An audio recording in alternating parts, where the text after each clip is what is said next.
Bismillahirrahmanirrahim. Alhamdulillahirabbil alamin. Wassalatu wassalamu ala asyrafil anbiya'i wal mursalin wa ala alihi wa sahbihi ajma'in.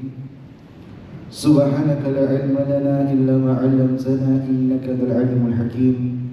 Rabbi shrah li sadri wa yassir li amri wahlul min lisani yafqahu qawli. Amma ba'd.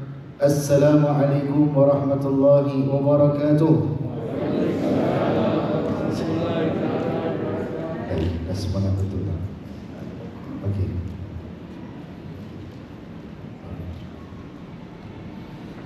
Alhamdulillah, syukur kepada Allah Subhanahu wa taala, Tuhan sekalian alam yang telah memberikan kita pelbagai kenikmatan, terutama sekali nikmat iman, nikmat Islam, juga nikmat kesihatan, yang mana dengannya dapat kita berkumpul pada petang hari ini di tempat yang indah dengan tujuan yang sama, iaitu mencari keridhaan Allah Subhanahu wa taala. Salam dan salam Nabi besar kita Nabi Muhammad sallallahu alaihi wasallam, ahli keluarga baginda dan sahabat-sahabat baginda serta pengikut-pengikut baginda hingga ke akhir zaman. Hadirin ibu bapa rahimahullah, semuanya sihat-sihat. Asal ini semangat ini macam ni. Bagus, semangat ini bagus. Alhamdulillah. Jadi hadirin, mohon maaf atas kesulitan yang anda hadapi pasal kita ada sedikit kata maintenance issue sikit. Jadi nak kena lalu jauh sikit, tak apa.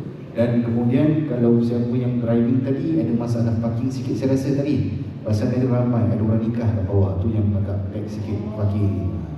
Jadi saya ingat majlis biasa-biasa rupanya majlis nikah tu yang kita susah je parking. Saya pun susah je parking.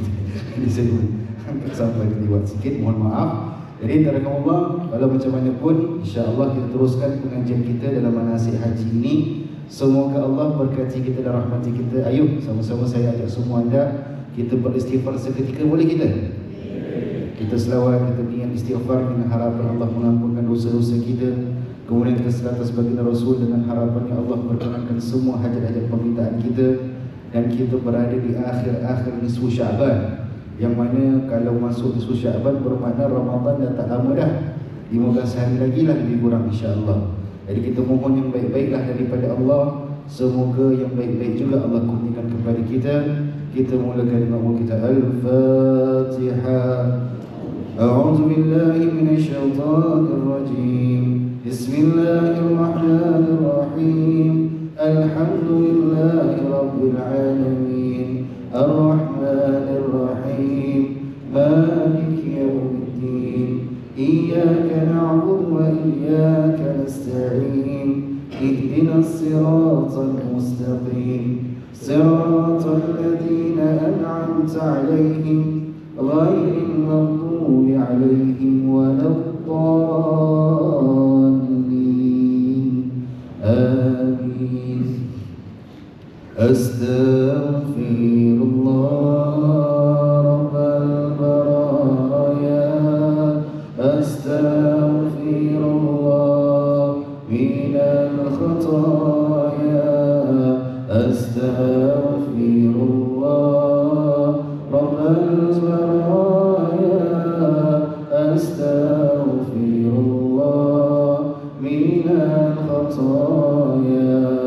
Astaghfirullah rabbal baraya. Astaghfirullah minal khataya. Allahumma salli ala sayyidina Muhammad. Allahumma salli ala sayyidina Muhammad.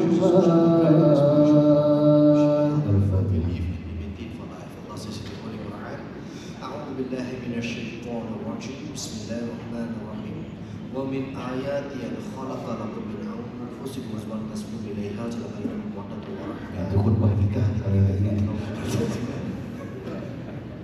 Ini khutbah kita berkenaan nikah. Ini khutbah mungkin dia termasuk. Tak apa. Setakat dengar suara saya. Jangan dengar khutbah nikah nanti nak kahwin lagi.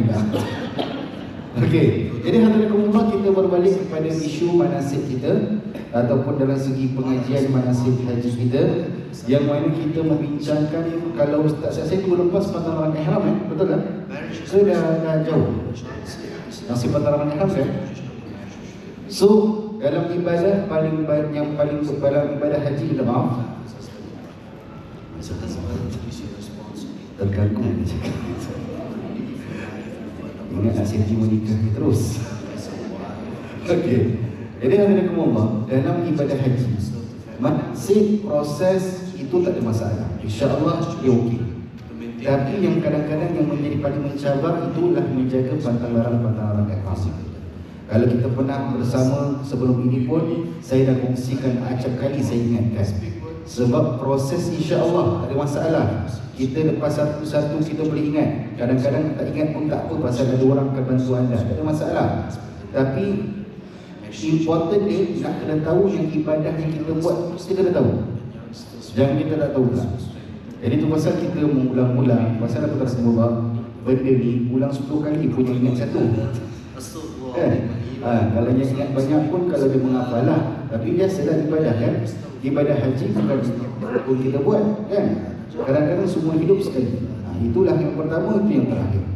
Dan nak ceritakan ada tentang ibadah haji ni pula. Kalau lagi. Jadi dalam proses manasik itu okey. Tapi yang paling penting adalah menjaga pantang ihram ni. Nah, kita bincang kemarin, Ustaz, ada beberapa persoalan yang saya keluarkan, yang saya kongsikan kepada anda berkaitan dengan pemakaian bau-bauan, yang pasal pakaian wangi tu, ingat tak tu? Kata ingat? Oi, cuma oi. Ingat ke tidak? Jangan ngantuklah. Okey. Jadi perkara yang pasal benda jadi kalau ada nak faham. Yang saya kongsikan anda ni berapa persoalan. Antara perkara yang lebih, kalau kita go through sini tuan-tuan, ini kita dah go through kan, dah tengok kan ni, betul tak? Cuma saya nak bagi tahu yang tentang memotong, mencabut, menarik, kuku, mengerat, mengasah, motong kuku. Okey, jelas potong kuku dia ada action, dia ada ketik kuku, dia potong dan sebagainya, betul tak? Ada juga benda yang sepada sedar. Apa dia? Orang yang ada habit gigit kuku. Ini attitude. Bukan attitude, habit lah, habit. Sorry. Gigit kuku ni, dalam Syafi'i kan saya kongsi kepada anda, sengaja tak sengaja dia dah. Dalam Syafi'i sengaja tak sengaja dah. Ustaz, takkanlah Ustaz saya gigit tak habis senang. Takkan kena sikut kambing pun. Itu cerita saya, itu hukum kan? Namun itu yang pertama. Yang kedua, masalah dia, ingat tak kalau mungkin di sini saya tak tahu, tapi kalau kena musim kering, kalau sana kan musim panas sebagainya boleh kering. Ada satu ketika tu anda akan nampak ada kulit-kulit di kuku anda. Tahu tak yang kecil-kecil je tu? Itu anda tarik, pendapat ulama fiqh kata sama hukum dengan kuku. Walaupun bukan kuku. Tapi sebagai pendapat kata itu bukan kuku. Jadi untuk mengelakkan selamatkan diri, jangan buat. Nampak biarkan. Begitu juga istilah kat sini. Kita kadang-kadang bila musim panas, musim sejuk sebagainya, bibir kering, betul tak? Yang ini perbahasan antara ulama, perbahasan.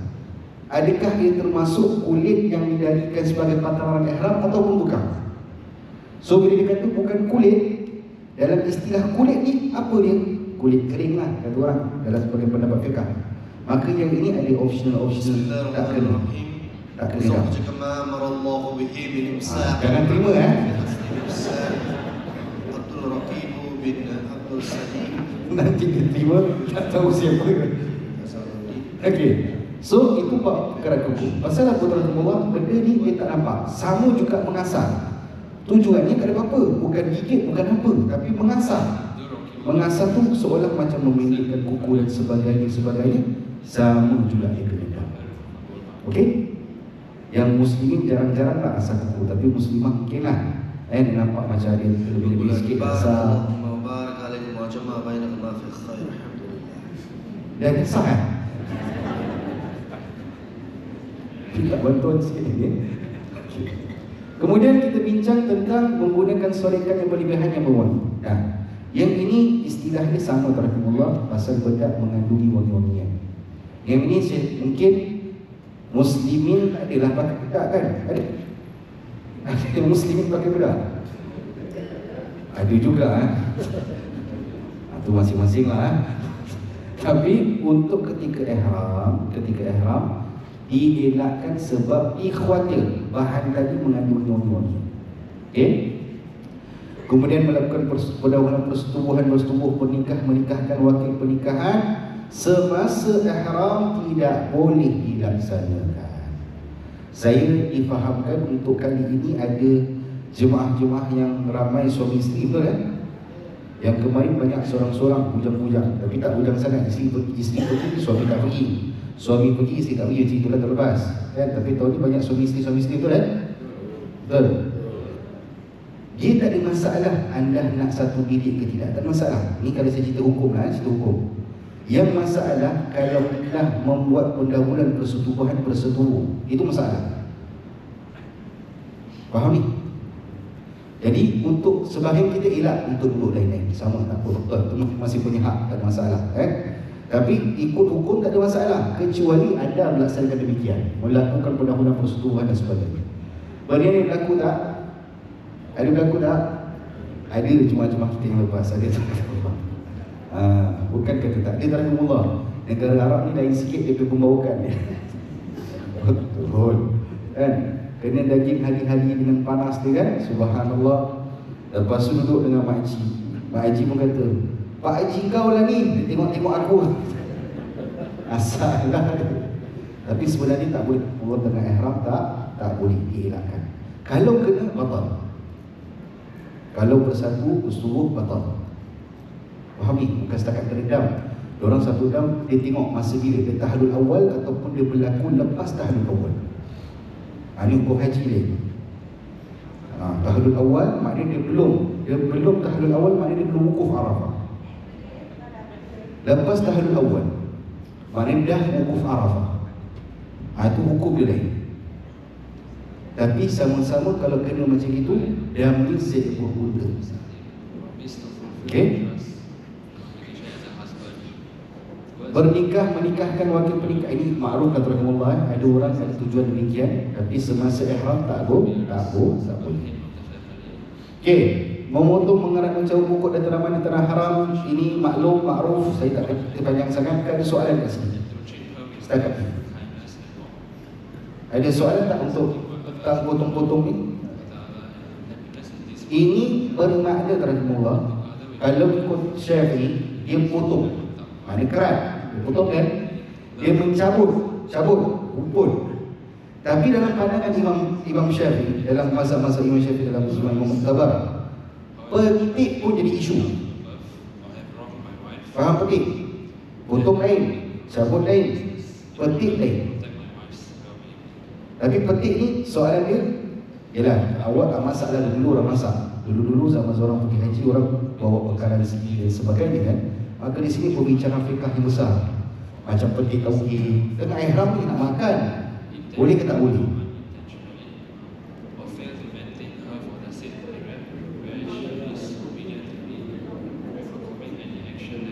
Orang dulu kan pergi bawa bekal sendiri, bawa togi dia, bawa pipi dia, bawa. Ini fikir antara kita kena faham macam mana. Kenapa saya cerita kat anda macam ni? Sekarang kita ada lebih berbeza dengan zaman awal. Ulama fiqh dulu berdasarkan situasi uruf wakil ketika itu. Zaman sekarang tak ada istilah tu, tak ada cerita tu. Pasal zaman tu orang berbekal datang dengan bekalan dia, dan ketika ada yang ifrad, takkan orang tu tak makan, tak pergi togi, tak pergi apa kan, dia bawa makanan sendiri. Zaman yang kapan? Saya bukan nak cerita kat awak. Ustaz kata, Ustaz cerita ni buat apa Ustaz tak ada dengan kita. Saya ceritakan hukum berkembang macam ni. Kenapa saya cerita macam ni? Pasal dia berkembang hukum. Jadi bila benda tu jadi, awal asal dulu tujuannya survival. Ulama fiqh bahas pasal dia nak makan, tak pergi langsung dengan ihram. Dia ifrad apa? Dia belum tahlul awal. Betul tak? Zaman naik kapal dulu, makcik kan? Alhamdulillah Kan naik kapal, orang bawa beras lah, bawa togi lah, bawa apalah kan? Zaman tu, hukum dia ketika itu survival. Maksudnya tak ada masalah, pasal dia nak masak. Sultani. Zaman sekarang, hukum dia kalau boleh dielakkan, dielakkan. Pasal sekarang pun awak tak buat, pasal makanan catering semua siap kan? Dulu semua orang buat. Jadi beza, hukum berkembang begitu. Keperluan dia, macam mana keperluan? Okay? Memburu binatang, membinasa binatang yang halal dimakan di tanah haram, ini umum, saya rasa tak ada orang buat, tapi zaman dulu ada cerita dia. Pasal orang datang bukan berduit, nak nampak binatang kat situ, apa yang orang nampak, orang ambil dan orang tulis kan. Itu zaman tu lah, zaman sekarang tak ada macam itu. Okay? Jadi kalau buat semua tu maknanya dia kena dah. Okay. Ikut pun dah cerita ke belum? Belum kan? Okay. So, dalam istilah ibadah haji, bukan ibadah haji saja, ibadah umrah termasuk. Okay? Ibadah umrah termasuk. Pantang larang ihram bermula selepas jatuh niatnya di miqat.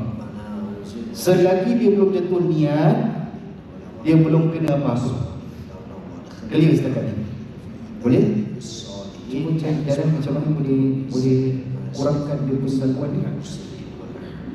Dia rasa dia dah habis semua. Dah doa lah. Takut dia buka marhaban tak baik.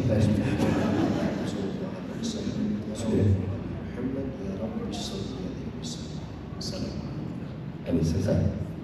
Dah sah? Sah? Dengan ada makcik takut siapa yang sah. Okey? Baik. Jadi cerita dia gini tentang niat. Kalau kita cerita pasal niat, pastinya dia sangkut paut dia dengan pantang larang ihram. Pasal nak cerita bila bermula ibadah ni. Selagi belum jatuh niat, selagi itu ibadah belum bermula. Mana ibadah haji kita. Jadi kalau cerita dia tadi pantang larang kita sebut tadi berlaku sebelum jatuh niat, maka tidak ada apa-apa dah berlaku pada anda. Boleh? Faham ni? Faham? Walaupun pakai ihram, walaupun dah pakai ihram, tapi belum jatuh niat. Awak terpakai deodoran lah, awak terpakai minyak wangi lah, sebelum jatuh niat, dia tak ada masalah. Tak ada dam kat awak, tak ada dam kat kita tak kena dam pun. Tapi bila masalah ni berlaku, yang kena jaga selepas kita jatuh niat di miqat. Kena faham tak? Sebelum tu awak kata, ustaz saya terpakai minyak wangi, ustaz saya tercuci tangan dengan sabun wangi, ustaz saya termandi pakai sabun shampoo sansik lah, apalah cerita-cerita. Sebelum tu niat, dia tak ada masalah, tak ada hukum terhadap. Tapi lepas dia jatuh niat, sengaja tak sengaja, dah. Jadi awak kena ingat mana? Selagi betul niat, apa-apa pantang larang yang awak buat tadi, yang diharamkan, terbuatlah. Saya kata bukan kerana nak buat, terbuat. Selagi itu tidak ada masalah. Tapi lepas jatuh niat, ada masalah. Bila berlaku niat tu? Bila kita jatuh niat di kawasan miqat. Yang dikatakan miqat rahimahullah, kalau kita rahimahullah ada berapa tempat-tempat yang dikatakan sebagai tempat miqat. Ada Zulhulaifah, ada daerah Qarnu Manazil, Yalamlam, Al-Juhfa. Ini adalah sempadan tanah halal sebelum masuk tanah haram. Ini berlaku, kat mana miqat ni? Ini miqat tanah halal. Mana? Okay. Kan Mekah tanah haram, betul tak? Mekah tanah haram, bukan haram-haram. Haram yang dimaksudkan itu haram yang dimuliakan. Haram-haram, macam kita faham, ini haram, judi haram, zina haram kan? Itu fiqh. Itu cerita lain. Yang haram kita cerita kat sini nakirah. Dia cerita pasal bahasa. Nakirah syarif, tahrim, mulia. Saya pernah kongsikan juga awal-awal, cuma nak ingatkan kita. Jadi sempadan haram ada tanah halal. Tanah halal ni ada. Ini semua tanah halal. Al-Juhfa, Zulhulaifah, daerah Qarnu Manazil, Yalamlam, ini semua tanah halal. Sepadan nak masuk tanah haram. Okey. Jadi bila anda sampai di sini, kalau kita maklumlah rahimahullah, anda semua akan melalui miqat yang sama. Sama ada anda para kawan, ketu, keteri ke sebagainya, semua kita akan melalui mikot yang sama, iaitu mikot Yalamlam. Nama dia Yalamlam. Banyak nama yang lain, tapi Yalamlam ni lebih dikenali oleh kita. Okey? Dan Yalamlam ni rahimahullah, jarak dia daripada kawasan kita mikot tu sampai haram itu lebih kurang 40-50 km. Jadi anda ada masa di atas tu, di atas pesawatlah jatuh niat kita. Maknanya kita atas aeroplan ni, kita dah sampai kawasan mikot. Saya rasa kalau ada yang tadi, saya rasa kebanyakan kita kan ada ambil flight yang sama ya, Malaysia Airlines lah, Qatar lah kan, sebagainya kan. Tapi Malaysia Airlines dia akan umumkan dan takut pasal yang itu memang khusus haji, itu khusus untuk haji. Yang Qatar pun ada juga, dia beritahu, dia pegawai dia tahu. Okey, bila sampai kat situ, anda semua sama ada kita bekalkan kertas ataupun kita akan berikan anda kertas, dan kita kasih kertas. Kertas tu inilah bacaan dia tentang niat ihram bersyarat. Nah, ini niat awak tak perlu dalam keadaan wudu pun. Faham ni? Nak sampai mikot, kita nak sampai mikot, nak baca niat, masuk kita ambil wudu, tak ada kaitan tentang wudu. Dia boleh dibaca tanpa wudu pun tak ada masalah, tetap dia niat dia. Tapi kita pakai niat umrah bersyarat.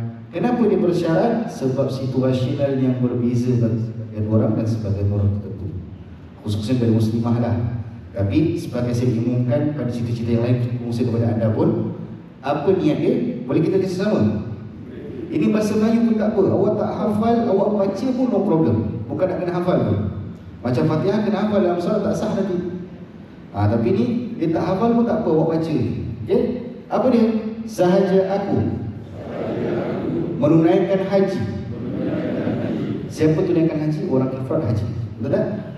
Orang ifrad niat dia haji. Orang tamattu niat dia okay? So kalau kita nak baca, masing-masing lah ikut ketika itulah. Siapa yang ifrad niat haji, siapa yang tamattu niat umrah. Tapi sekarang kita baca dua-dua saja. Boleh? Sahaja aku menunaikan haji atau umrah, dan aku berihram dengannya dengan syarat, jika aku dihalangi keuzuran, aku akan bertahallul tanpa dam. Kenapa kena tahallul? Sebab ingat, ihram haram, tahallul halalun. Maknanya dia diharamkan ketika itu, tahallul itu menghalalkan apa yang telah diharamkan sebelum itu. Faham ni? Ya? Baik.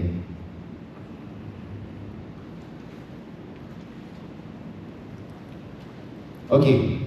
Jadi tadi kita ceritakan, mikot itu adalah sepadan bagi untuk mengerjakan haji dan umrah. Mikot adalah ketentuan tempat ataupun masa untuk berniat ihram, haji ataupun umrah. Maka mikot ini terbagi pada dua, zamani dan makani. Zamani ialah masa, makani ialah tempat. Makan, bahasa Arab cakap tempat, zaman, waktu. Masa lah, waktu. Jadi masa bila yang kita cerita pasal benda ni? Yang ini mikot zamani ke apa ni? Dua-dua ada kat sana rahmatullah. Dua-dua ada. Masa bila tu rahmatullah. Sebab kenapa dia ketentuan masa? Bila kita sampai kawasan mikot, itulah masa yang kita kena jatuh niat.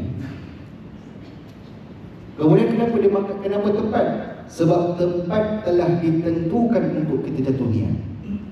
Dia bukan kita jatuh kat Masjid Aqsa, confirm kita ihram lepas ni. Tak. Dia kena sampai kat tempat-tempat tadi, mikot-mikot tadi untuk jatuh niat. Masa dia, bila sampai kita kat situ, itulah masa kita jatuh niat. Ataupun kalau bagi mereka yang tamattu, dia orang akan sampai dia orang akan jatuh niat pada 8 Zulhijjah. Jadi itu pun masa yang ditentukan, sebab dia belum masuk lagi Arafah. Dia kena jatuh niat sebelum Arafah dan sebagainya. Okay. So kalau anda lihat, inilah mikot dia, tempat mana ni? Tempat dan waktu menjatuhkan. Saya ceritakan tadi rahmatullah. Okay. So kebanyakan kita daripada Singapura semua akan jatuh niat di Yalamlam atau stadium. Tapi rahmatullah, saya rasa anda maklum, anda dapat maklum benda ni. kita lalu kawasan tu. Kita tak turun spesifik solat sunat dan sebagainya, tidak. Kita cuma lalu kawasan tu dan kita jatuh niat ketika itu.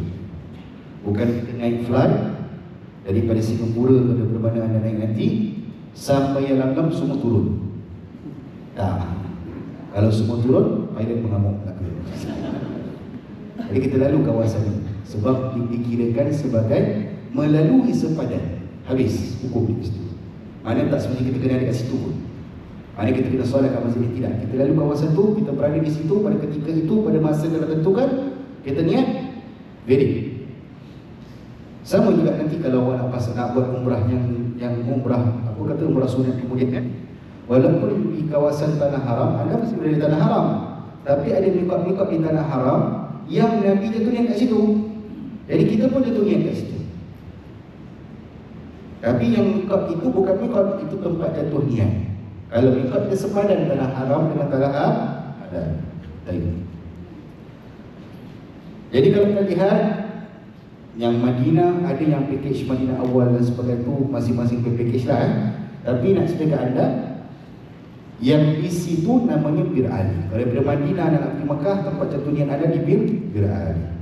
Kalau anda daripada Mekah terus, daripada Singapura ke Mekah terus, kawasannya ialah Biar Lam. Ini gambaran dia lah, gambaran dia untuk anda lihat, gambarkan macam mana masjid dia. Dan ada juga ini dah jadi tempat, bukan tempat mikot, dia bukan sepadan lagi, dia berada di tanah haram. Jadi untuk tambahan macam umrah sunat lah, awak nak buat tambahan ibadah lain, anda boleh jatuh niat di kawasan-kawasan yang macam ini. Tapi kena ingat, yang ini bukan mikot sebab dia ada kat tanah haram. Yang tadi di luar tanah haram, yang ini dalam tanah haram. Jadi apa dia terangkan Allah? Ada Masjid Sayyidina Aisyah ataupun dikirakan sebagai Masjid Tanaim. Kemudian ada juga Masjid Jarana. Dia tak jauh sangat, 30 km juga daripada kita. Kemudian ada Masjid Hudaybiyah. Dia pun tempat-tempat sejarah terangkan Allah.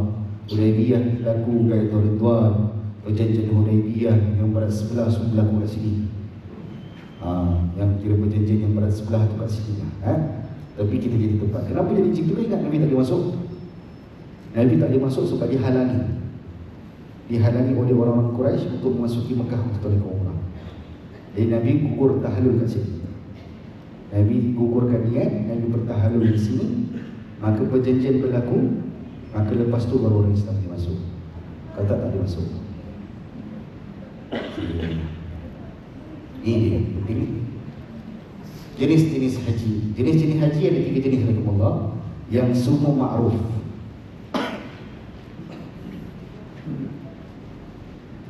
Okey?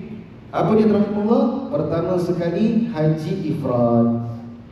Haji ifrad dia rahimahullah, ini yang tadi tanyakan, Ustaz saya nak pilih haji macam mana, apa dia dan sebagainya dan sebagainya. Dalam Islam 3 benda ni saja diiktirafkan. Ini 3 haji, jenis 3 haji ni yang diiktirafkan. Haji ifrad, haji tamattu, haji qiran. Selalunya orang ambil antara ifrad dan tamattu. Qiran ni tak kita sarankan, kecuali yang betul-betul uzur baru kita, betul-betul macam dia tak boleh, kita ada kemampuan dan sebagainya, baru kita akan sarankan. Okey? Jadi perbincangan pula, Ustaz, mana lebih afdal? Ifrad ke, tamattu ke, qiran ke? Mufti yang ada kat depan ni, apa pendapat anda? Saya tanya pendapat anda. Ui. Haji. Oi, Mak Haji, oi. Ya Ustaz, dah gitu. Haji. Oi, Mak Haji. Mana? Ifrad ke, tamattu ke, qiran? Ifrad. Haji kata ifrad. Ada kata tamattu? Ada? Dia tanya Pak Haji. Oi Pak Haji, Mak Haji dah pilih ifrad, Pak Haji pilih apa? Tamattu. Jadi lain sikit. Okey, barakallahu khilaf. Sebab pandangan mazahib berbeza tentang afdal. Imam Syafi'i, Imam Hambali setuju yang afdal tamattu. Maliki, Maliki Hanafi, dia kata tamattu. Hanya satu dua mazhab yang lain yang tak berpair. Antaranya macam Hanafi, dia kata qiran pun afdal. Jadi tak kira sekarang ifrad ke tamattu ke qiran ke, semua afdal. Sebab perbezaan antara mazhab.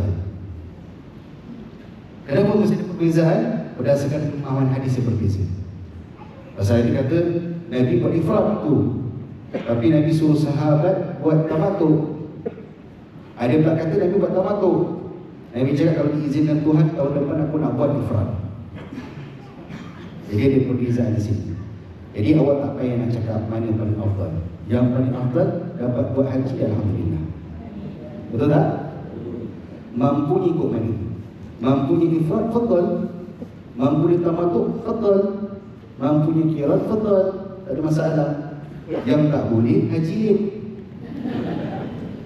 Haji ifrad kawan ambil, haji tamattu kan ambil, awak ambil qiran kawan. Tapi qiran ni very rare. Pasal betul-betul orang-orang yang uzur baru kita akan sarankan demikian. Tapi kalau biasa ifrad dengan tamattu. Nah, apa beza keduanya? Bezanya, orang yang ambil ifrad, dia akan mengerjakan haji dahulu dan kemudian dia mengerjakan umrah pada tahun haji yang sama. Maknanya dia bukan jenis tak apa nak aku buat haji, dah selesai haji aku balik kampung dulu, lepas aku akan balik tahun depan kali. Dia kena buat pada tahun yang sama, masa yang sama, tahun yang sama dia buat haji. Bermakna dia haji dulu, ifrad. Ifrad datang perkataan mufrad. Mufrad datang perkataan fardu. Dia sorang-sorang ni, dia buat dulu. Maknanya haji-haji boleh umrah. Okey? Orang yang tamattu, dia mengerjakan umrah dahulu dalam bulan haji, kemudian dia mengerjakan haji pada tahun yang sama. Maksudnya apa tabarakallah? Orang yang tamattu masuk Mekah niat umrah. Orang yang ifrad masuk Mekah niat haji. Bezanya nanti kita cerita. Okey? Tetapi orang yang tamattu dengan orang yang qiran, dia kena dah. Maknanya orang yang qiran pula apa beza antara duanya? Dia niat ihram dengan haji sekali jalan, dia serentak, dan kemudian dia melaksanakan semua rukun-rukun haji dan wajib haji, dan dia juga dikenakan dah. Tapi ini selalu qiran ni bagi mereka yang betul-betul orang kata uzur, akan sarankan demikian. Kita pernah terangkan ada jemaah-jemaah yang agak-agak kritikal sakitnya, macam orang kata dah sampai, yalah orang kata dah saat-saat tipis kata orang, sangat tipis. Pengalaman peribadi saya rasa anda pun pernah juga berjumpa dengan sahabat-sahabat yang orang kata meninggal kan. Kita semalam ada jemaah meninggal dalam Allah. Jemaah meninggal, tapi bukan jemaah sini lah, jemaah daripada travel yang berbeza, tapi Singapura. Meninggal ketika umrah nak pergi umrah, lepas tawaf tu patutnya tahallul, member sesak nafas, meninggal. Pakcik semalam 70 tahun, 79 tahun tak selesai. Kemudian banyak lagi peristiwa-peristiwa tentang meninggal di Mekah dan Madinah. Rahmatullah, guru kita almarhum Sayyidina Hasan meninggal di Mekah. Banyak lagi ulama yang meninggal di Madinah dan Mekah juga banyak. Tapi yang ketara musim haji ni ramai tak orang meninggal? Ramai. Cuma untuk Singapura ni kurang sikit lah. Pasal kita apalah sangat 900. Alah sikit dia 900. Tapi orang-orang lain, negara-negara lain dia lebih banyak lah, agak banyak persentage dia. Tapi pasal apa ramai? Pasal orang sendiri jemaah dia ramai. Setakat meninggal 1000 tak ada benda tu kan. Ya kan, setakat dah. Orang macam Malaysia, orang 200,000 tu Allah. 100,000 kok tak ada orang. Setakat meninggal 1000, alah tak ada benda lah. Macam kita 900, satu meninggal, masalah kita rusak. Tapi setakat ada tak orang meninggal ketika haji? Ada banyak, ramai. Ada yang meninggal, ada Tuhan rahimahullah, dia jemaah tahun lepas kita. Pak Haji ni subhanallah, baik orang alim, orang soleh. Kalau saya boleh ingat rahimahullah, pribadi saya ingat, kita di satu dewan yang sama ni, Pak Haji tu duduk belah sini. Haji tu sebelah sini. Masa mana asyik, dia paling baik tadi. Allah, duduk depan-depan rahimahullah, depan-depan duduk. banyak tanya sampai kat sana pun kita semua macam orang kata kita kan dah kat Shisha. Kalau awak buat dunia sendiri, awak akan orang ingat awak tak betul. Asal Shisha tu tempat kita nak kenal sama-sama lain. Kita duduk, kita bincang, berbual. Pakcik dia rajin turun makan semua-semua. Cuma saat-saat akhir tu dah kurang sikit dia bersosial. Dia menyendiri aja. Tak ada Tuhan, balik Singapura meninggal dia. Lepas 2 minggu kan. Lepas 2 minggu dia haji, dia balik haji dia meninggal. Masa haji dia meninggal ada banyak. Ada orang kat Malaysia, kat Jemaah Malaysia, Jemaah Singapura ada banyak. Tapi boleh berlaku tak boleh ni? Boleh berlaku. Cuma saya beritahu awak, yelah, bukan nak takut-takutkan, tapi dia boleh berlaku. Boleh? Kenapa saya cerita macam itu? Sebab orang yang macam gini memang betul-betul kritikal sakit dia. Memang dia tak tahu, kita kadang-kadang tak tahu sakit dia macam mana. Pasal important untuk anda declare kesakitan anda. Sebab kita nak kena beritahu macam mana cara ubat yang perlu kita sediakan dan sebagainya. Sebab kalau tak, kita tak tahu anda sakit apa, sampai sana, diorang lagi tak kenal kita. Orang Saudi bukan kenal kita, kan? Sampai hospital, dia sesak nafas je. Padahal member memang sebut. Tak tahu, study is important untuk kita lah, kan? Yang muda-muda Alhamdulillah tak ada masalah. Tapi tak mustahil kepada Allah. Yang muda-muda pun boleh juga disebut Tuhan, bukan tidak. Tak ada umur tertentu disebut Tuhan tadi. Okey? Kenapa saya cerita benda ni? Sebab boleh berlaku pertama, kedua, diorang beruzur, maka mereka kita berikan peringkat haji kiram. Memudahkan urusan dia. Tapi kalau anda pula semangat besar nak buat ifrad, tapi tengok macam tak legi ni, tak legi ni. Kita akan sarankan nak ambil tamattu lah. Pasal apa beza ifrad dengan kiram? Bezanya ialah orang ifrad dia akan lebih lama ihram dia. Okey? Lebih lama ihram. Dan ini niatlah terang saya bagi kutu kepada anda sebab ini pun dalam buku anda ada. Niat apa yang awak baca dan sebagainya. Okey. Dalam mazhab Syafi'i, dalam pandangan mazhab Syafi'i ataupun dalam kitab Idah, ada pendapat di mana orang sebut lepas kita jatuh niat. Kita jatuh niat, sama ada niat awak tamattu ke, niat awak ifrad ke, apa ke, sebagian ulama fiqh kata dia perlu, wajib, sebagai kata wajib disusuli dengan talbiyah untuk memvalidkan niatnya.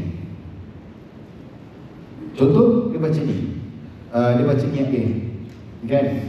Mana ni? Sorry. Dia baca niat ni. Nawaitu, sama-sama kita baca. Nawaitu al-hajja wa ahramtu bihi lillahi ta'ala. Dia dah baca niat. Maka kata Imam Syafi'i dalam pendapat mazhab, dia kata dia perlu disertakan lepas lillahi ta'ala. Labbaik Allahumma labbaik, labbaik la syarika laka labbaik, innal hamda wan ni'mata laka wal mulk la syarika lak. Untuk menvaliditkan niat dia. Maknanya lepas jatuh niat haji, dia talbiyah. Maknanya sedar diri kita tengah haji. Itu sebagai pendapat haram. Tapi kalau ustaz saya baca niat ni, tapi saya tak talbiyah, orang tengok awak pedih lah, kenapa dia talbiyah, kan haji. Talbiyah, tapi validate tentang niat lah. Cuma sebagai imam yang mazhab bincang macam tu. Okay.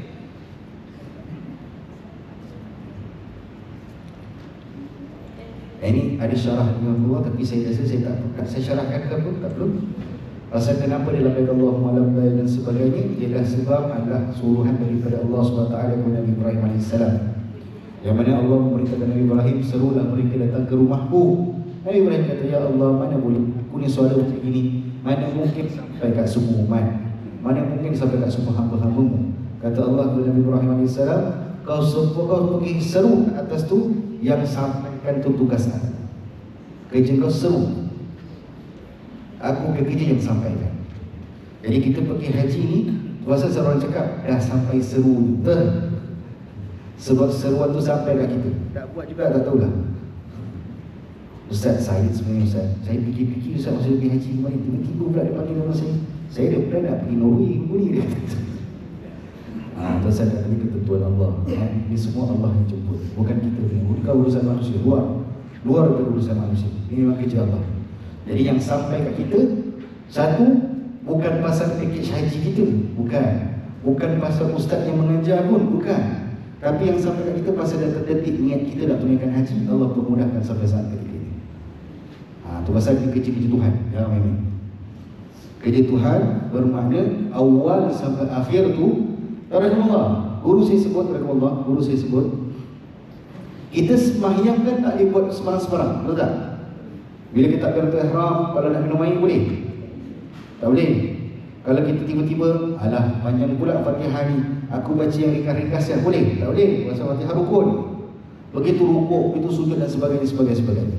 Tak boleh buat benda lain. Dan ibaratnya itu daripada awal takbiratul ihram sampai sembahyang itu kita bawa pengawasan Allah SWT. Tapi haji lebih panjang pengawasan daripada Allah kepada kita. Mana mula kita tu niat, kemudian kita labbaik Allahumma labbaik, labbaik la syarika laka labbaik, innal hamda wan ni'mata laka wal mulk la syarika lak. Permulaan tu sampai kita tahap awal, tahap tadi, itu ibarat kita dalam sembahyang. Habis ustaz kita tidur tengah sembahyang. Dengan dalam pengawasan Tuhan lah maksudnya. Makan kan ustaz dalam pengawasan Tuhan. Kita pergi bidau dengan cerita itu pengawasan Tuhan. Dia pergi haji ke nak beli kurma, dia tengok. Dalam pengawasan, kita pengawasan yang lebih. Kalau solat tu sekadar 5 minit, haji itulah daripada awal jatuh niat sampai ke tahuluzan. Itu dalam solat kita. Mana? Jaga mulut, jaga tindakan, jaga bicara, jaga makan. Kadang-kadang makan seronok. Jaga ibadah. Ini semua benda-benda dalam ibadah. Kita dalam ibadah. Dalam ibadah untuk elakkan daripada maksiat kan. Ibadah tu tujuannya untuk elakkan daripada maksiat. Tapi kalau tengah ibadah tu masih maksiat, something is not right. Sampai boleh kita kakak ni? Boleh jemaah? Macam ni macam gelisah ni. Okey tak ni? Okey dah. So inilah labbaik Allahumma labbaik. Talbiyah maknanya sebagai mentaakidkan niat haji kita. Okey? Sorry. Okey, jadi orang yang buat ifrad, apa proses tahammul? Maka proses dia adalah ketika dia mandi sunat ihram, itu berlaku di rumah lah. Dia pakai pakaian ihram, dia memakai ada solat sunat ihram. Itu semua berlaku kat mana? Kalau kita semua ni, kita semua daripada Singapura dah cerita dia. Daripada kampung kita lah cerita dia. Betul tak? Maknanya kalau awak tinggal Chua Chu Kang ke, awak tinggal Tampines ke, awak tinggal Pasir Ris, ini semua berlaku kat rumah awak. Mandi sunat ihram, memakai pakaian ihram, solat sunat ihram, semua berlaku di rumah. Niat dia berlaku kat mana? Pesawat. Pesawat tu kat mana? Kat miqat. Okey. Naik pesawat kalau pergi London bukan miqat. Tapi itu niat. Okey. Bermakna naik pesawat ni kita itu menuju kawasan miqat, maka di situlah menjatuhkan niat. Dan setelah kita menjatuhkan niat, maka tertakluklah kepada kita semua pantang larang ihram. Walaupun anda dah mandi, walaupun anda dah memakai ihram, walaupun dah sunat ihram, tapi belum jatuh niat, ada pantang larang ihram tak? Tak ada. Tapi bila berlaku, bila di atas pesawat dah mandi sunat ihram, dah pakai ihram, dah solat sunat ihram, lepas tu niat dah jatuh di atas pesawat di kawasan miqat, maka tak kala itu pantang larang anda telah bermula. Okey? Nah, bila dah bermula, bermakna dah start lah kita semayang ni. Kita dah start semayang lah ni. Bermaknanya kita dah mula dah pantang larang nak jaga kawal hati, kawal lidah, kawal mata, semua kita kena kawal. Jadi bila berlaku demikian, maka orang yang buat ifrad dah jatuh niatnya, dah selesai niatnya, dah sampai di airport pun, daripada airport kita akan terus bergerak. Saya rasa semua kebanyakan kita sama, kecuali mereka yang ada package yang berbeza di mana. Ada ke Madinah? Ada. Okay. Tapi umum dia semua akan pergi ke Shisha di Makkah. Semua Shisha, tak ada Madinah. Okay. Tak apalah, pun senang. Penat-penat dahulu pun senang-senang kemudian kata orang. Buat ibadah dulu, selesai. Okay. Jadi maksudnya dia jatuh niat ni. Dia jatuh niat, kita terus pergi mana? Daripada airport sampai kita dah selesai semua, beg pun dah angkat semua dan sebagainya, kita pergi ke Shisha. Pergi ke Shisha, kita rehat, seketika makan semua sebagainya. Ingat, kita ada makan. Saya tak tahu apa first day menu, tapi selalunya sedap-sedap. Selalunya, tapi kadang-kadang tak larat, penat sangat, tak larat nak makan. Itu masing-masing lah kan. Tapi saya nak beritahu sikit, ingat, kita tengah pantang larang ihram. Jadi awak nak makan, silakan aja. Nak makan, tak kisahlah apa awak makan pun kan. Kan ada nak cuci tangan. Betul tak? Jangan pakai sabun yang wangi. Kalau awak pakai, dah. Jadi Ustaz buat macam mana Ustaz? Kalau awak nak, awak makan pakai sudu lah. Kalau tak, cuci salilah. Tapi Ustaz kena tawaf nanti bau sambal kacang. Tak apalah. Daripada kena dam. Ingat kita tengah patang orang ihram. Ketika itu kita tengah patang orang ihram. Tapi Ustaz saya tak makan lagi tu. Jangan tak makan, nanti zakit pula. Kan? Dah lah satu hal awak tak makan. Lepas tu pasal patang orang ihram, satu hal. Lepas tu tengah tawaf, bukan sikit-sikit orang, ramai. Awak pula pingsan lah, jenuh masalah kita. Sekarang yang perlulah untuk ada tenaga. Sekarang yang perlu untuk ada tenaga. Sebab perjalanan wallahi wallah, inilah haji. Haji ni ialah masa kita nak berpenat-penat untuk Allah. Apalah sangat nikmat Allah kasih kita 80 tahun, 70 tahun, 60 tahun. Berbanding pengorbanan yang kita nak buatkan lebih kurang 2 minggu ataupun sebulan yang kita datang. Dengan nikmat 70 tahun, 60 tahun yang Allah berikan. Jauh dari Allah, jauh. Betul? Dulu-dulu orang cakap kita apa dari Allah, saya rasa saya pernah sampaikan kat situ, tapi saya sampaikan sekali supaya kita kenal diri kita.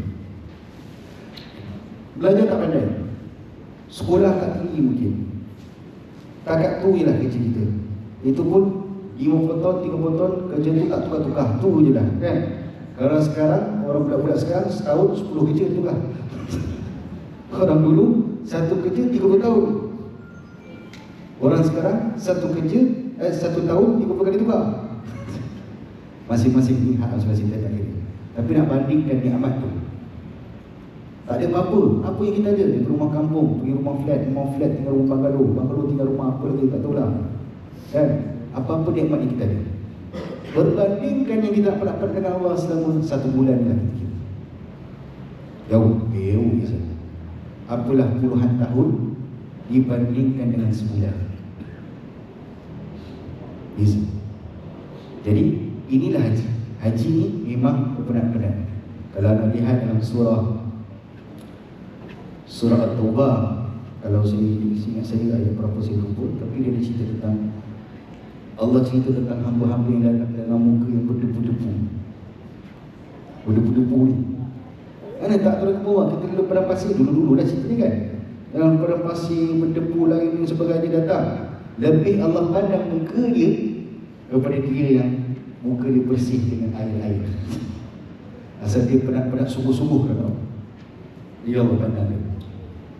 Pasal ibadah haji memang ibadah yang memenangkan diri, tapi bukan sekadar penatkan, tapi pengorbanan Allah atas dasar nikmat yang telah kita kacang selama ini. Okay? Jadi selesai kita dah makan dan minum sebagainya di Shisha, maka kita pun akan dipanggil, jom kita pergi buat tawaf. Bagi mereka yang ifrat, tawaf kudum dia akan buat. Tawaf kudum dan rahmatullah, tawaf selamat datang. Itu pun situasi kita buat. Sebab tawaf kudum itu rahmatullah, ada ketika dia ramai, jadi kita tak buatlah. Mungkin orang semua cuma di pasal ni sunat untuk orang ifrat saja. Okay? Maka lepas dia tawaf kudum, dia pun pergi sa'i haji. Tawaf kudum ni selamat datang, sa'i haji ni sa'i haji bagi mereka yang ifrat. Bagi kita, kalau anda ambil tamattu, anda tawaf umrah, anda sa'i umrah. Okay? Lepas tu dah balik orang ifrat ni, dah tadi dah tawaf qudum, dah sa'i haji, dia patah balik shisha. Ustaz tak tahlul? Tak, pasal orang ifrat tahlul lama. Jadi pakaian ihram tu yang dipakai tu, tadi tawaf, tadi sa'i, patah balik, wuduklah dengan kain ihram tu untuk berapa hari, sampailah 9 Zulhijjah yang mana kita akan berwukuf di Arafah. Kalau kita berangkat 8 Jun, betul? Ada 8 Jun, ada 10 Jun, 9 Jun. Itu lebih kurang 1 Zulhijjah ataupun 2 Zulhijjah, kan? Karena sampai waktu Mekah 2 Zulhijjah. 2 Zulhijjah, hari pertama tu kan kita buat tawaf qudum, sa'i haji, betul? Selesai sa'i haji, duduk kat Shisha tu, daripada 2 Zulhijjah sampai 9 Zulhijjah awak dengan ihram. Ada berapa hari? 3, 4, 5, 6, 7, 8, 9. Mana 7? Itu 9 pun belum dibuka lagi. Dia kena buka masa bila? Aqabah 10 Zulhijjah. Lepas tu dia buat Aqabah, tahlul awal, oh dia buka. Bermakna 2 sampai dah 10. Lebih kurang 8 hari ataupun seminggu lah lebih kurang itu. Lebih kurang lah cerita dia. Ini kiraan saya yang kasar kan, bukan kiraan yang betul. Tapi cerita dia kat situ 2 Zulhijjah.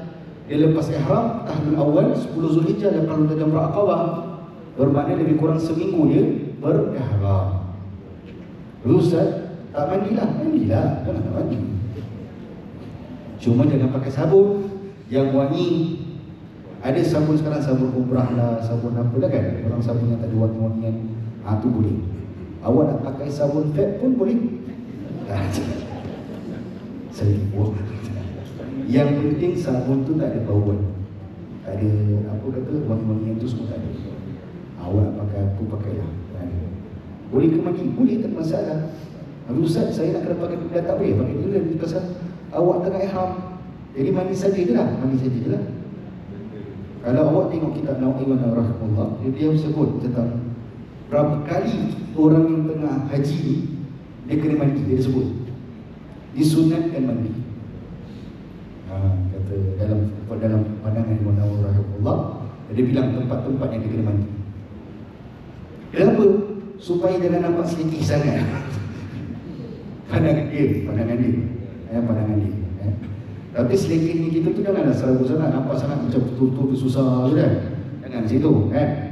Tapi nak gambarkan bahawa Islam ni agama yang bersih dan suci, dan dia melambangkan keterampilan. Walaupun kita berpendak kepada Allah untuk Allah SWT, pada masa yang sama keterampilan tu kena jaga sesuai dengan wajar yang perlulah. Awak jangan sampai sana awak nak pakai coat, pakai jas, semua pakai taklah.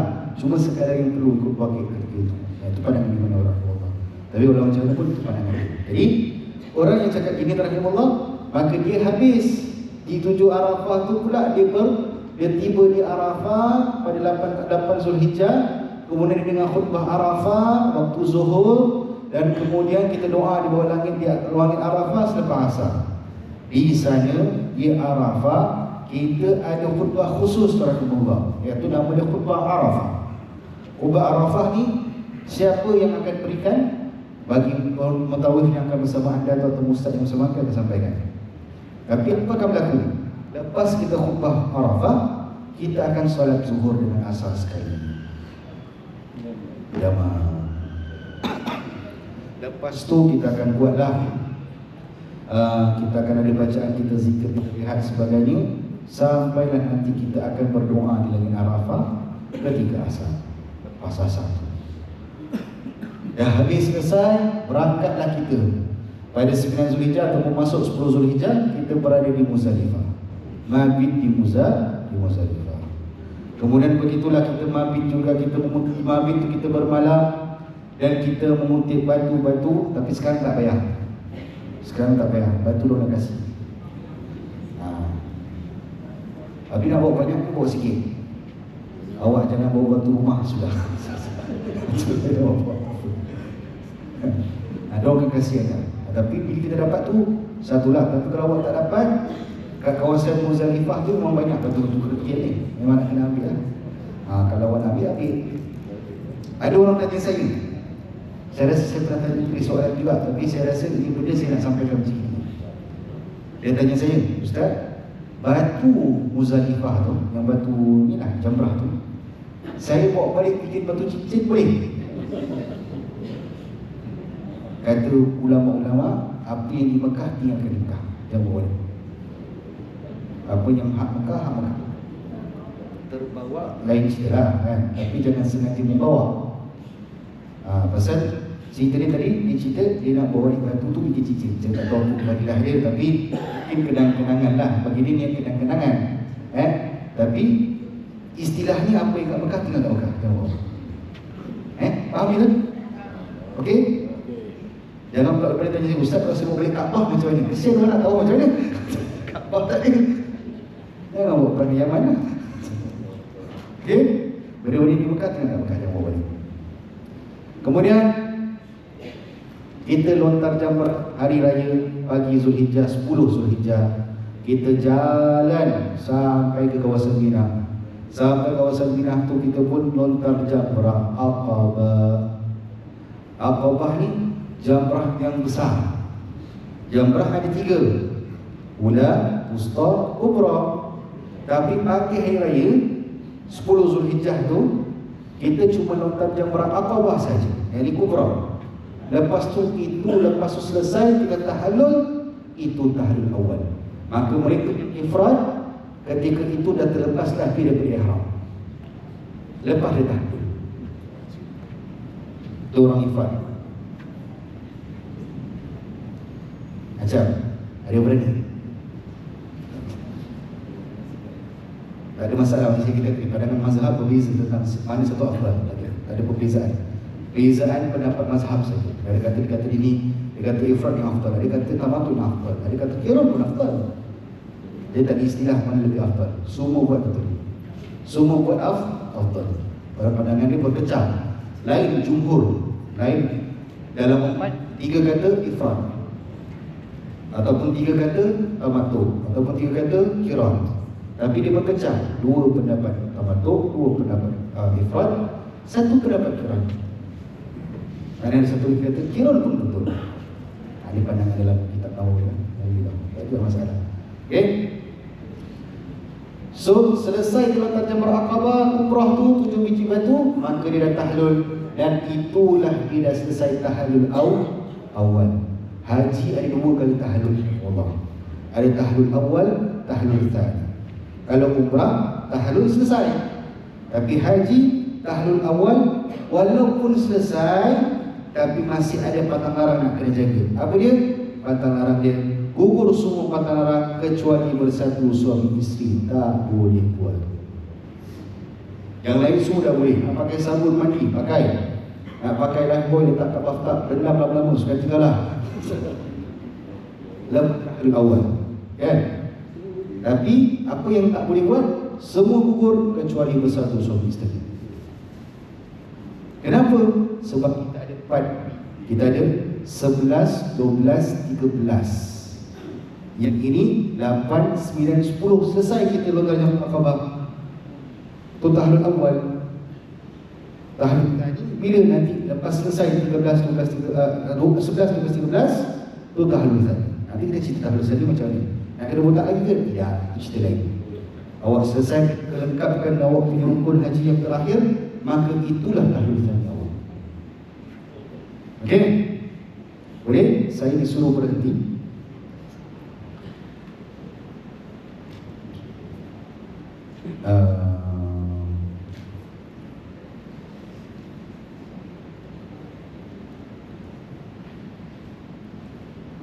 Okey, kita habiskan dulu sebelum saya tahu satu orang marah saya.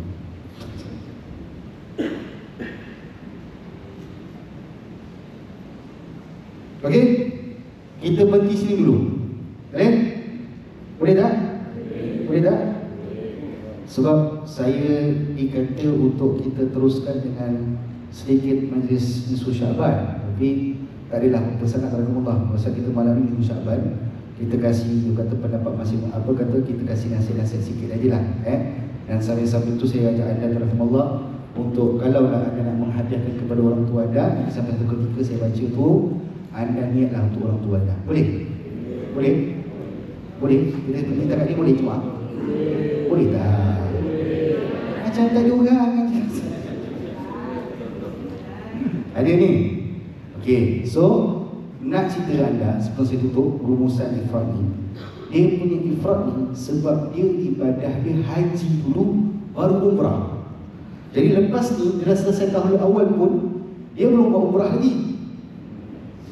Faham tak? Maksudnya dia sambung lepas tu lepas dia pasal 11, 12, 13 kan? Ingat haji terbagi pada dua bahagian. Ada part A ataupun part 1, part 2. Part 1 semua sama. Mana? Dia wukuf Arafah, kemudian dia mabit Muzdalifah, kemudian dia mabit di Mina, kemudian dia lontar Jamrah Aqabah. Tak? Sorry, tak dia mabit Mina terus lontar Jamrah Aqabah, sorry. Mana tu semua sama. 8, 9, 10 semua buat benda sama. Awak ifrad ke, awak tamatuk ke, awak kiran ke, semua sama. 11, 12, 13 pun sama. Apa 11, 12, 13? Dia punya ibadah cuma dua kat situ. Apa dia? Mabit di Mina, kemudian lontar Jamrah 3. 11. Maknanya 11 hari bulan mabit di Mina. Kemudian lontar Jamrah Ula, Wusta, Kubra. Hari satu hari. Lepas tu besok 12 Zulhijjah. Sama juga. Dia dah mabit, lepas tu dia mabit di Mina, lontar Jamrah 1, 2, 3 sampai habis. Begitulah seterusnya. Boleh? Jadi 11, 12, 13 itu part tu dia. Lepas dia habis tu, orang yang ifrad dia belum buat umrah lagi. Jadi dia kena buat umrah. Okey. Jadi kita berhenti kat situ rahmatullah. Saya rasa untuk kita buka ruang sikit untuk buat. Okey.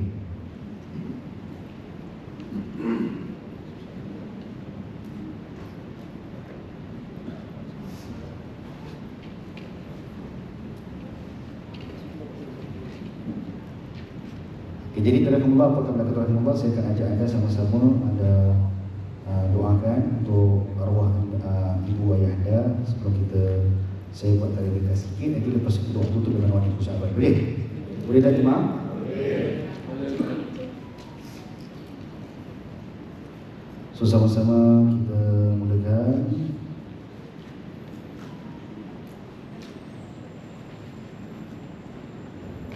إلى حضرة سيدنا حبيبنا وشفيعنا محمد صلى الله عليه وسلم وإلى أرواح وآبائه وإخوانه من الأنبياء والمرسلين صلوات الله وسلامه عليه وعليهم أجمعين وعلى آل كل صحابة القرابة والتابعين والتابعين بإحسان إلى يوم الدين إلى روح والدين والمعلم بالفقهاء أجمعين. الفاتحة. أعوذ بالله من الشيطان الرجيم. بسم الله الرحمن الرحيم.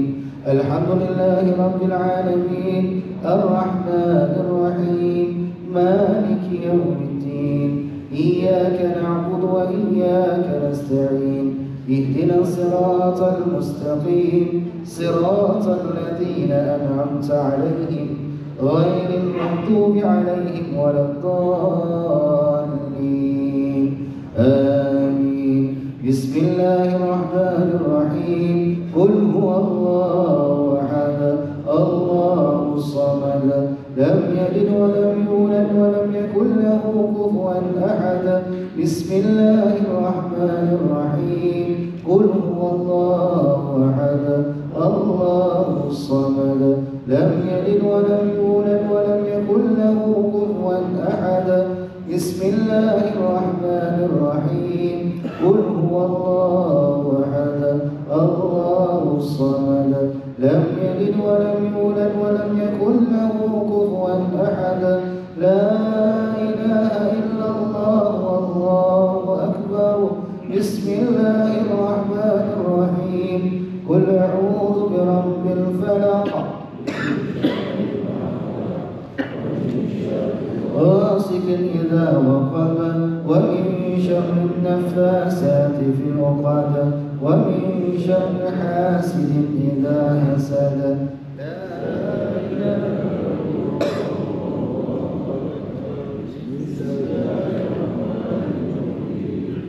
قل أعوذ برب الناس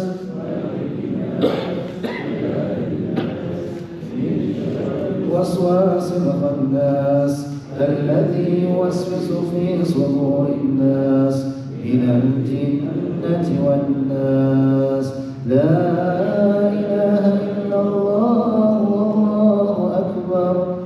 بسم الله الرحمن الرحيم. الحمد لله رب العالمين الرحمن الرحيم مالك يوم الدين إياك نعبد وإياك نستعين اهدنا الصراط المستقيم صراط الذين أنعمت عليهم غير المغضوب عليهم ولا الضالين.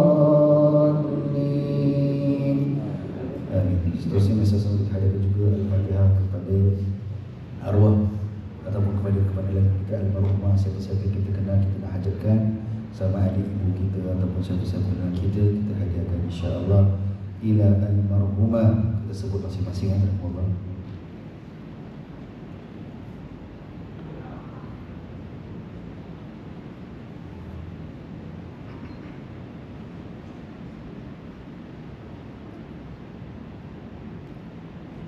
Seterusnya disebutkan juga pada arwah almarhum, kepada sesiapa yang kita kenal, mungkin ayah kita ataupun saudara kawan-kawan kita hadiahkan ila almarhum.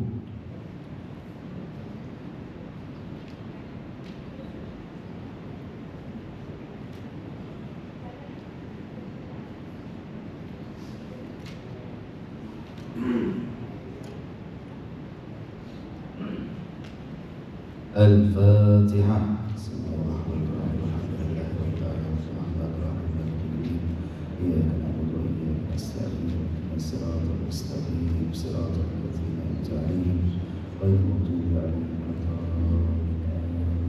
Bismillahirrahmanirrahim. Alhamdulillahirabbil alamin. Hamdulillahi fi ni'matihi manzila. Allahumma jalla bi sultan. Allahumma shalli ala sayyidina Muhammadin salatan bil ahwal wal afat wa taqdir lana bil hajat tahina bil sirat wa tarfa'una bihi al darajat wa tuballighuna bi wasal khairin jannah khairan fil hayati wa ba'da al mamat. Subhanallahi wa ta'ala kama anta ala nafsik falakal hamdu wa tarda wa lakal hamdu idza radit wa lakal hamdu ba'da ridha. Allahumma shalli ala sayyidina Muhammad fil awwalin wa sallim ala sayyidina Muhammad fil akhirin wa sallim wa sallim ala sayyidina Muhammad ala ila yaumiddin wa sallim wa sallim ala sayyidina Muhammad hatta ridwanu wa khairul warithin. Allahumma ya wasat khalqna Qur'anul azim wa ma halalnahu min la ilaha illallah wa ma astaghfarna wa ma kunna min ya Allah wa ma sallallahu ala nabiyyina Muhammad sallallahu alaihi wasallam bi hadhihi sa'ati mubarakah hadiyatan min wasila wa rahmatan minka nazila وبركة شاملة إلى هدى سيدنا محمد رسول صلى الله عليه وسلم ثم إلى أرواح وأزواج ذريته وأصحابه والتابعين وتابعين لهم بإحسان إلى يوم الدين. اللهم اغفر لهم وارحمهم وعافني واعف عنهم. اللهم اغفر لهم وارحمهم وعافني واعف عنهم. اللهم اغفر لهم وارحمهم وعافني واعف عنهم. اللهم كن لطيف وقول حل إلى جنة الخلود وإلى جنة الممدود وماء مسكوب وفاكهة كثيرة مقطوعة ولا ممنوعة وفروش مرفوعة والذين من سلك الشهداء الصالحين وحسن أولئك رفيقا يا أرحم الراحمين. صلى الله عليه وسلم محمد وعلى صحبه وسلم والحمد لله رب العالمين. الفاتحة. أعوذ بالله من الشيطان الرجيم. بسم الله الرحمن الرحيم. الحمد لله رب العالمين الرحمن الرحيم مالك يوم الدين إياك نعبد وإياك نستعين اهدنا الصراط المستقيم صراط الذين أنعمت عليهم غير المغضوب عليهم ولا الضالين. Amin. Seterusnya kita hadirkan juga untuk nyanyian yang baik sebanyak kita nak masuk nisfu Syaban ni, semasa doa nisfu Syaban doanya. Jadi anda niatkan untuk kebaikan anda, mudah-mudahan untuk dunia akhirat anda, untuk keberkatan anda dunia dan akhirat. Dan begitu juga harapan kita berahmat Allah, semoga Allah permudahkan segala urusan-urusan kita dunia dan akhirat, keluarga kita juga dan segala urusan-urusan dunia kita dan akhirat kita. Ila hadina salihah. Al-Fatihah. Bismillahirrahmanirrahim. Alhamdulillah لله رب العالمين الرحمن الرحيم مالك يوم الدين إياك نعبد وإياك نستعين اهدنا الصراط المستقيم صراط الذين أنعمت عليهم غير المغضوب عليهم ولا الضالين آمين. بسم الله الرحمن الرحيم. اللهم يا ذا المن ولا يمن عليك يا ذا الجلال والإكرام يا ذا الطول والإنعام لا إله إلا أنت زر وجر المستجرين والآمن الخائفين. اللهم إن كنت كتبتني عندك في يوم الكتاب شاقيا أو ماروما وأردنا أو مقر علينا في رزقي اللهم فضلك بيوم كتاب الشقاوات وهرمان وترضى وترى رزقي وأثبني إنك في يوم الكتاب سعيدا مرزوق وفقر للخيرات فإنك قلت وقولك الحق في كتابك المنزل على نبيك المرسلين يمولاهما ويشون ويشوفه وإنه أم الكتاب. Ya Allah, Tuhan kami, Tuhan yang memiliki anugerah yang tidak memberi anugerah kepadamu ya Allah. Wahai Tuhan yang maha punya keagungan dan kemuliaan-Mu ya Allah. Wahai Tuhan yang punya kekuasaan dan memberi nikmat ya Allah. Jadi Tuhan yang berhak disembah kecuali Engkau ya Allah. Tempat bernaung bagi orang-orang yang mengungsi, tempat-tempat minum bagi orang-orang yang memohon perlindungan, dan tempat-tempat aman bagi orang-orang yang ketakutan. Ya Allah, Tuhan kami, jika Engkau telah menetapkan diriku yang diri kami dan kitab-Mu ya Allah, yang berada di sisi-Mu sebagai orang yang celaka, maka telah halang terusir atau disempitkan rezekinya. Sudilah Engkau kiranya Engkau menghapuskannya ya Allah. Ya Allah, Tuhan kami, berkat karunia-Mu apa yang ada dalam kitab-Mu yaitu perihal diriku ya Allah, sebagai orang-orang yang celaka telah halang terusir sampai rezeki ya Allah. Dan sudilah kiranya Engkau menetapkan di dalam umur kitab yang ada di sisi-Mu, agar aku menjadi orang-orang yang berbahagia, mendapat rezeki yang banyak dan diperoleh keselamatan dunia dan akhirat ya Allah. Ya Allah, Engkau telah beriman dalam kitab-Mu ya Allah, dan firman-Mu ya Allah adalah benar, yang diturunkan oleh lisan Nabi Muhammad sallallahu alaihi wasallam. Ya Allah, Kau hapuskanlah apa yang Dia kehendaki dan menetapkan di sisi-Mu ada umur kitab ya Allah. Ya Tuhan kami, berkat penampilan yang maha besar ya Allah pada malam pertengahan bulan Syaban ini ya Allah, maka kami mohon kepada-Mu, Kau jauhkanlah kami segala kesulitan dan kesempitan ya Allah, dan kemuliaan kepada kami ya Allah. Ya Allah, kami mohon kepada-Mu ya Allah, Engkaulah Tuhan yang maha pemaaf lagi maha pemurah ya Allah, maka kami mohon kepada-Mu ya Allah, Kau ampunkan dosa-dosa kami ya Allah, dosa ibu ayah kami ya Allah, dosa anak cucu kami ya Allah, dosa saudara-saudara silang kami ya Allah. Dan kami mohon kepada-Mu ya Allah, Engkau tetapkan hati kami dalam keimanan dan ketakwaan kepada-Mu ya Allah. Ya Allah, kami mohon kepada-Mu ya Allah, dengan keberkatan pada malam Syaban ini ya Allah, ketemukanlah kami dengan Ramadan ya Allah, perkuatkanlah segala amal ibadah kami ya Allah, jadikanlah Ramadan yang Ramadan terbaik untuk diri kami ya Allah, dan juga ahli keluarga kami ya Allah. Allahumma barik lana fi Rajab wa Sya'ban wa ballighna Ramadan. Allahumma barik lana fi Rajab wa Sya'ban wa ballighna Ramadan. Allahumma barik lana fi Rajab wa Sya'ban wa ballighna Ramadan. Allahumma ij'alna hajjan mabrura wa sa'yan mashkura wa zamban maghfura wal tijaran tabur ma'alima fi sudur. أخرجنا من الظلمات إلى النور أخرجنا من الظلمات إلى النور أخرجنا من الظلمات إلى النور. اللهم ربنا هب لنا من أزواجنا وذرياتنا قرة أعين واجعلنا للمتقين إماما. اللهم اجعلنا مقيم الصلاة ومن ذرياتنا ربنا وتقبل دعاء. ربنا آتنا في الدنيا حسنة وفي الآخرة حسنة وقنا عذاب النار وأدخلنا الجنة مع الأبرار يا عزيز يا غفار يا رب العالمين. صلى الله على نبينا محمد وعلى آله وصحبه وسلم والحمد لله رب العالمين والله منكم. Jadi hadirkumullah wa itu saya terkumullah, mohon maaf segala sebahas salah bicara, dan mohon doanya daripada anda semua dan kepada anda yang mungkin ada masanya untuk hadir program-program di masjid-masjid 100 Singapura. Ada program Nisfu Sya'ban malam ini, anda boleh hadir sama-sama Allah untuk mengimarahkan sama hadir untuk berdoa, doa tentang keberkatannya bagaimana dalam hadis Nabi SAW. Walaupun ada sebagian khilaf tentang sahih atau tidak tentang amalan-amalan, tapi pastinya pada bulan Syaban Nabi banyak berpuasa kepada Allah. Nabi banyak berpuasa Dan Nabi mendoakan agar dia ketika dijemput oleh Allah dalam keadaan yang berpuasa. Itu harapan kita untuk ditemukan juga, insya-Allah. Sekian, saya akhir dengan tasbih kafarah salat subhanakallahumma wa bihamdika asyhadu an la ilaha illa anta astaghfiruka wa atubu ilaik. Wallahu a'lam.